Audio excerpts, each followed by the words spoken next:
வணக்கம் நண்பர்களே, சன்கூல் தமிழ் சேனலுக்கு உங்களை அன்புடன் வரவேற்கிறேன். இன்றைக்கு நம் கையில் வந்திருக்கிறது ஒரு புதிய ஹை ப்ரெஷர் வாஷர். இது எக்ஸலண்ட் நிறுவனத்தின் 2750 வாட்ஸ் ப்ரெஷர் வாஷர். இந்த மிஷினுக்குள் என்னென்ன அக்சசரிஸ் கொடுக்கப்பட்டுள்ளது பார்க்கலாம் வாங்க.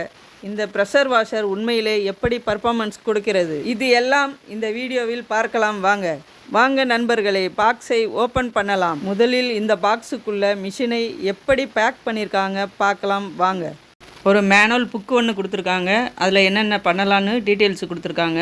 2 மீட்ரு அளவு கொண்ட ஸ்ட்ராங்கான மஞ்சள் கலரில் சூப்பரான ஒரு இன்லெட் ஓஸ் ஒன்று கொடுத்துருக்காங்க. ஒரு அழகான பிளாக் கலரில் ஹெவியாக ட்ரிக்கர் ஒன்று கொடுத்துருக்காங்க. 1 அடி அளவு கொண்ட எக்ஸ்டென்ஷன் ராடு எஸ்எஸ்ல கொடுத்துருக்காங்க. கன்னு நாசில் க்ளீன் பண்ணுறதுக்கு பின்னு ஒன்று கொடுத்துருக்காங்க. ஒரு ஸ்ட்ராங்கான பக்கெட் ஃபில்ட்ரு ஒன்று கொடுத்துருக்காங்க. பிளாஸ்டிக்கில் இன்லெட் ஓஸுடைய குயிக் கனெக்டர் ஒன்று கொடுத்துருக்காங்க. பம்புடைய அக்ராலிக் ஃபில்ட்ரு அடாப்டர் ஒன்று கொடுத்துருக்காங்க. ஒயிட் கலரில் அழகான ஃபோம் கேன் ஒன்று கொடுத்துருக்காங்க. 8 மீட்ரு அளவு கொண்ட பிளாக் கலரில் ஹெவி ஓஸ் ஒன்று கொடுத்துருக்காங்க. கிரே, எல்லோ அண்டு பிளாக் கலரில் அருமையான சூப்பரான ஒரு மோட்ரு ஒன்று கொடுத்துருக்காங்க. எக்ஸலண்ட் கம்பெனி, சூப்பராக அழகாக இருக்குது. இதில் இருக்கக்கூடிய எல்லா அக்சசரிஸும் இந்த பம்பு கூடவே வந்துடும். இந்த மாதிரி பம்பெல்லாம் ஏசி மெக்கானிக்கு மிகவும் பயனுள்ளதாக இருக்கும்.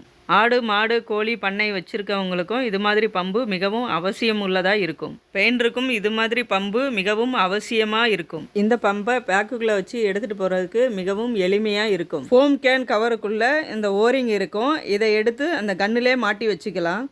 ஓரிங்கை கன்னிலே மாட்டி வச்சுக்கிட்டோன்னா அது தொலைஞ்சி போகாமல் பாதுகாக்க முடியும். இந்த ஃபோம் கேன் எடுத்து கன்னிலே மாட்டி ஃபோம் வாஷ் கூட நம்ம பண்ணிக்கலாம். இந்த ஓஸுடைய ஒரு முனையை எடுத்து இந்த கன்னில் மாட்டிக்க வேணும். இந்த கன்னில் ஓஸு மாட்டுறதுக்கு முன்னாடி த்ரெட்டில் கிரீஸோ இல்லை ஆயிலோ போட்டு வச்சுக்க வேணும். அப்படி கிரீஸோ ஆயிலோ நம்ம போட்டு வச்சுருந்தோன்னா கொஞ்ச நாள் கழித்து கழட்டும் போது கன்று ப்ராப்ளம் இருந்தாலோ அல்லது ஓஸு ப்ராப்ளம் இருந்தாலோ கன்னிலேருந்து ஓஸு எளிமையாக கழட்ட முடியும்.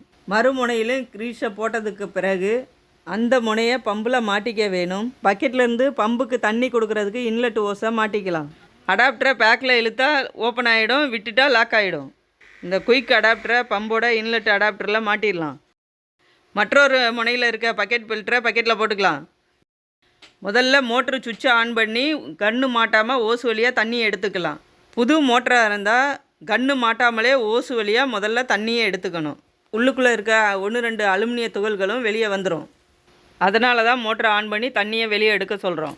ஓசு வெளியே ஒரு 1/2 லிட்டர் தண்ணி வெளியே எடுத்தாலே போதும். அதிலே பம்பு பக்காவாக க்ளீன் ஆகிடும்.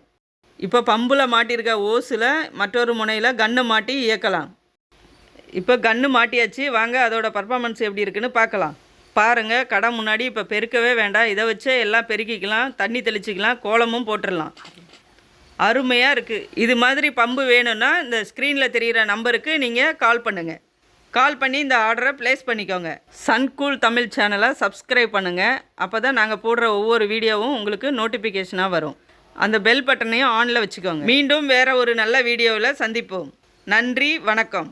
இந்த வீடியோ எப்படி இருந்தது? இந்த வீடியோவில் கொடுக்கப்பட்ட விளக்கங்கள் உங்களுக்கு தெளிவாக புரிந்ததா என்பதை பற்றி கமெண்ட் பாக்ஸில் கமெண்ட் பண்ணுங்கள். இதேமாரி மற்றொரு வீடியோவில் நல்ல விளக்கத்துடன் நாங்கள் உங்களை சந்திக்கிறோம். அதுவரைக்கும் சன்கூல் தமிழ் சேனல் மூலமாக நன்றியை தெரிவித்துக் கொள்கிறோம். வணக்கம்.